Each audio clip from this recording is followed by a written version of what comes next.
Hi welcome to Telugu journey channel.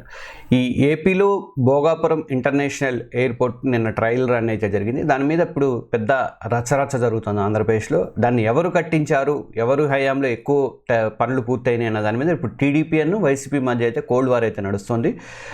నిన్న ఆదివారం నాడు ఇక్కడ ట్రయల్ లైన్ నిర్వహించిన తర్వాత అధికార టీడీపీ గాను విపక్ష వైసీపీ నేతల మధ్య అయితే ఈ మాటల యుద్ధం అయితే స్టార్ట్ అయిపోయింది. అంటే మాజీ సీఎం జగన్ ఒక ట్వీట్ చేశారు దీనికి సంబంధించి. మా హయాంలోనే ఎక్కువ భారీ నిధులు తీసుకొచ్చాం, పనులు కూడా ఎక్కువ మా దగ్గరే అయిపోయినాయి, మేము మా టైంలోనే అయిపోయినాయి అని చెప్పేసి ఆయన ట్వీట్ చేశారు. ఇది మా ఘనత అని చెప్పేసి వైసీపీ చెప్పుకుంది.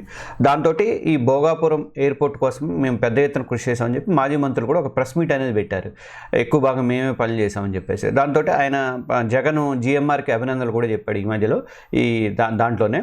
అయితే ఈ ఎయిర్పోర్ట్ భూముల సేకరణకు ఏమిటంటే 960 కోట్ల రూపాయలు మేము ఖర్చు చేశాము, వైసీపీ ప్రభుత్వ హయాంలో మేము చేసినటువంటి కృషికి ఇవాళ ఫలితం వచ్చిందని చెప్పేసి కూడా జగన్ ఆ ట్వీట్లో రాశారు.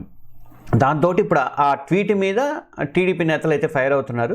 విశాఖ ఎంపీ శ్రీభారత్ ఏమో 2700 ఎకరాలు మీరు 2200 ఎకరాలు కుదించారు, అదేనా మీరు చేసిందని చెప్పి మీకు ఘనత అని చెప్పి ఆయన అంటే, ఇక విజయనగరం ఎంపీ అయినటువంటి కలిసిట్టి అప్పలనాయుడు ఏమో జగన్ ప్రభుత్వం ఏం చేయలేదని చెప్పేసి అంతా చంద్రబాబు రైటే, మేము పైన బీజేపీ మేము కూటమిలో ఉన్నాం కాబట్టి మేము తీసుకొచ్చాము అది ఇదని చెప్పి ఆయన అంటున్నాడు. సరే, ఈ మొత్తానికి ఈ భోగాపురం ఎయిర్పోర్ట్ కోసం చేసినటువంటి ప్రయత్నాలన్నింటినీ కూడా వాళ్ళు వైసీపీ మాజీ ఎంపీలు కానీ మాజీ మంత్రులు కానీ వాళ్ళందరూ కూడా వాళ్ళు ప్రెస్ మీట్లు పెట్టి వివరిస్తున్నారు. ఈ టీడీపీ నేతలు దీన్ని కౌంటర్ చేయడానికైతే నానా తంటాలు అయితే పడుతున్నారు.